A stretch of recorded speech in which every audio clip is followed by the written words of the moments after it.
Right now at 5:30, investigators say they found a key piece of evidence overnight after a burglary in Lexington. We've got the details in a live report. Also on WKYT this morning, Walmart officials in Breathitt County say they don't know when the Walmart there will open back up after it was hit by a huge rock slide last week. The store was supposed to open up last Thursday. We'll have the details on where things stand coming up. We are now less than 30 days away from the Kentucky general election. Today is the last day to get registered. We'll have all the details on how you can do that on WKYT this morning. Tracking, alerting, protecting. This is WKYT This Morning. Good morning to you. We hope you had a great weekend and you're ready to go. Here we are. It's Monday, October 5th. I'm Bill Bryant. And I'm Rebecca Smith. Yeah, Sunday's weather really improved for us. Wasn't good? You know, you were thinking you're going to have to be inside all weekend, but not the case. Hope you got to enjoy it, huh? Yeah, pretty nice. Walk or jog or what have you. Yeah. Let's check in right now with meteorologist Micah Harris. He's in our First Alert Weather Center. Yeah, it's a big swing from Saturday to Sunday, 20 to 25 degree swing from the high temperatures. And you know what? We're going to piggyback off of Sunday as opposed to Saturday. Today's going to be really nice. Starting off in the 50s and 60s, we'll finish off there in the mid-70s. So it's a good start this morning. Nice finish this afternoon. There are no issues whatsoever. Perfect weather. Great evening, too. Then overnight and into tomorrow, still pretty nice there in the forecast. How long do we hold on to the stretch of nicer days and also much warmer temperatures? Could we be seeing 80s in the forecast? I'll have that in just a few minutes. All right, that would be nice. We'll see you shortly. Thank you. In the news, we're continuing to track the severe weather down south in South Carolina, where over the past few days, feet of rain has destroyed homes and flooded out roads and claimed at least 7 lives. And with even more rain expected over the next few days, authorities struggling to hold everything together there. WKYT's Sean Moody's on our live desk this morning with more on how here in Kentucky they're preparing to help. Hey there, Rebecca and Bill. Forecasters in South Carolina expect 2 to 6 more inches of rain. They're still focused on rescue efforts, but after that's over, workers here in Kentucky may head down to help. Parts of South Carolina have seen more than 20 inches of rain.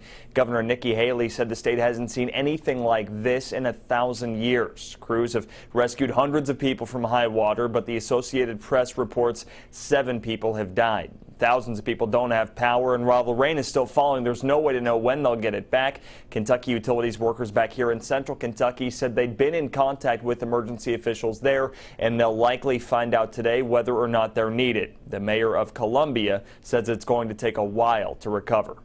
We know that this challenge is not over, and the danger to life and property does not end when the rain stops.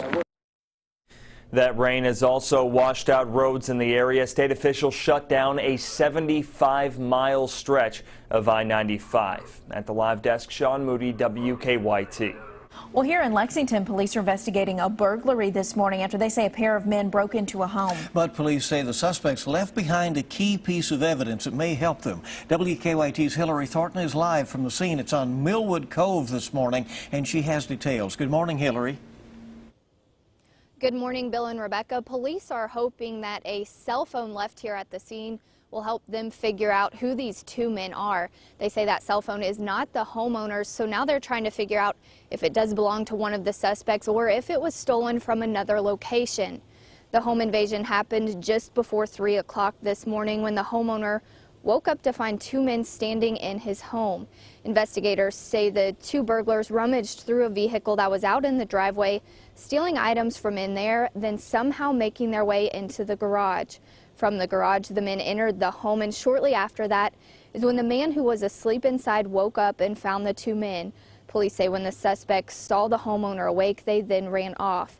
Unfortunately, police do not have much of a description for either of these men, only that one of them was wearing a green hoodie. If you have any information, you are asked to contact Lexington Police. Live in Lexington, Hillary Thornton, WKYT. All right, Hillary, thank you. A Bath County teenager who was seriously injured in a crash is now out of the hospital this morning. 16-year-old Aaron Williams was hurt 2 weeks ago. His family says they have now transferred him over from UK Hospital to Cardinal Hill Rehab Center. They say they are thankful for the support from the community that helped pay for Aaron's medical bills. It makes me very emotional that people care that much, but I think it's all of God. I think God has put this into people's hearts to do this for us, and it's showing that there is people out there who care and there is people who do love each other. Sunday, organizers raised more than $700 during a ride to support Williams. We now know when a Lexington prison employee accused of taking thousands of dollars in bribes to smuggle tobacco to inmates will be in court. A grand jury has indicted Michael Harden for taking bribes and supplying contraband to inmates between July of 2014 and August of 2015. The indictment says Harden made more than $22,000 from it. Harden was an employee at the Federal Medical Center off Leestown Road. A magistrate judge issued a summons for Harden to make his initial court appearance October 26th. Those charges, upon conviction, carry a maximum sentence of 15 years. Well, an advocacy group claims that the law firm representing Rowan County Clerk Kim Davis misrepresented Davis's meeting with Pope Francis last week. The Southern Poverty Law Center says that they're labeling the Liberty Council an anti-gay hate group for spreading false information.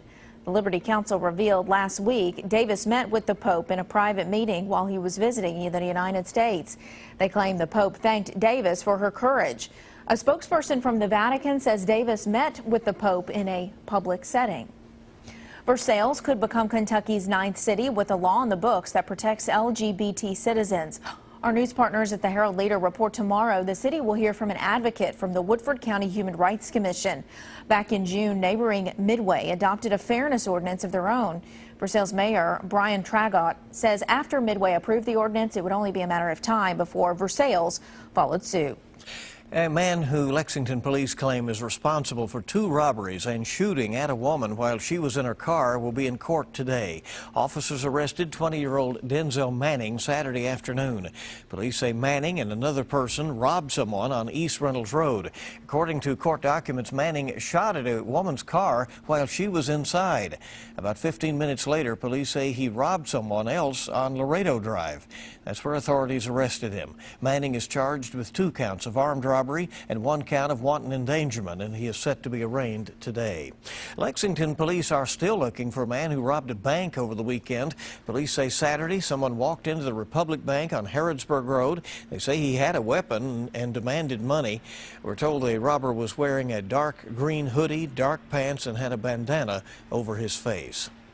Managers at a Breathitt County Walmart damaged last week in a rock slide say they are not sure when the building will reopen. The rock slide damaged the backside of the Walmart in Jackson last week. Store management was hoping to have that store opened up last Thursday. Crews are still trying to clean up the mess, and they say that the slide did extensive damage.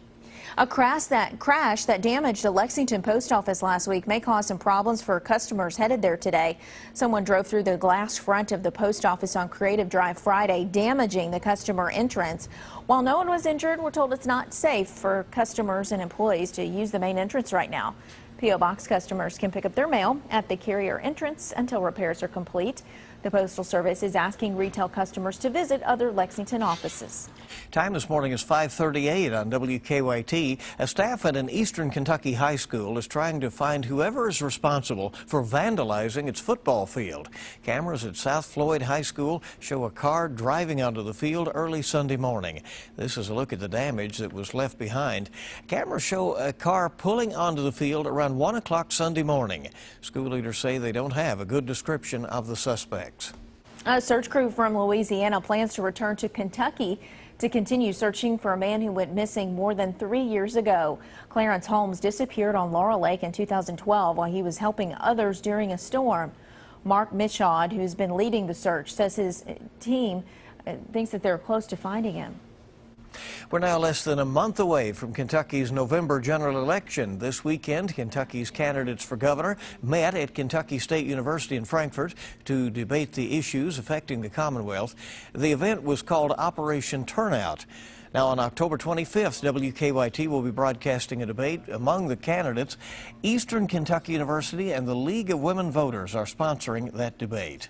The Republican nominee for governor, Matt Bevin, held a rally in Frankfort before the forum. Kentucky Senator Rand Paul was among the politicians who was stumping with him there. This comes after Matt Bevin said he would not vote for Rand Paul, the U.S. Senator from Kentucky, in his 2016 presidential bid. Instead, Bevin says he would vote for neurosurgeon Ben Carson. He did backtrack on that later, though, and said that he does support Paul. Well, when it comes to Paul's presidential run, the Kentucky senator says he is not giving up. Paul was on Fox News yesterday saying despite poor poll numbers, he plans to be in it for the long haul. His low fundraising totals have prompted some expectations that Paul may drop out soon. Paul insists that he doesn't need much money to keep up his campaign efforts. If you plan on voting in next month's state election, today is the last day that you have to register. You must be at least 18 years old, a Kentucky resident, and a U.S. citizen in order to be able to vote. County clerk's offices throughout the state will accept voter registration cards until the close of business today. The election is November 3rd. All right, so by this afternoon, you need to be registered if you're voting. Coming up on 541 on WKYT, and it's time to check live drive traffic and see what is going on. And it's mostly good news right now, bright and early on your Monday. Word is that it's a clear commute in, so luckily you won't have to be dealing with any showers like we were last week. No, it looks really good, and in fact, it looks for the next several days that we should have very favorable conditions for travel or walking or whatever you might have planned. We need that, you know? Yeah, make it a good one. Great days in October. More news is coming up on WKYT this morning. After the break, everyone who's tied the knot will tell you that they've thought of some dumb ideas, but this one, pardon the pun, takes the cake. That story after this. We have really good weather the next few days. We do have one day in the forecast where we actually have some rain. I'll show you when that front moves in and what's before that coming up in just a few minutes.